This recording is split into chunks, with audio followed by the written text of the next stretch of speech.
খালেদ সাইফুল্লাহ আপনি লিখেছেন, মাথার চুল রাখার সুন্নাহসম্মত পদ্ধতি কি?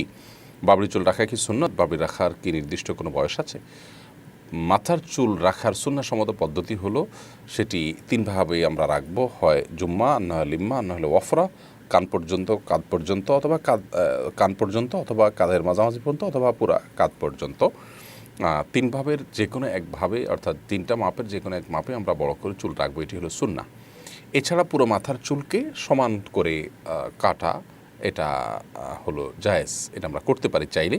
আর কোথাও বড়, কোথাও ছোট, বিভিন্ন রকমের, কোথাও ছেঁচে ফেলা, কোথাও বড় চুল রাখা, এরকম বিভিন্ন মানে ঢঙে যে চুল আজকাল রাখতে দেখা যায়, এটা কাজা বলা হয়েছে হাদিসের ভাষায়, এবং নবী করিম সাল্লাল্লাহু আলাইহি ওয়াসাল্লাম কাজা পদ্ধতিতে চুল রাখতে নিষেধ করেছেন। আর বাবরি চুল রাখার জন্য নির্দিষ্ট কোনো বয়স নেই যে এই বয়সের আগে বাবরি চুল রাখা যাবে না, এমন কোনো কথা নেই।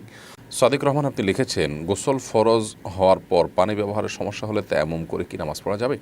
হ্যাঁ, অবশ্যই যাবে।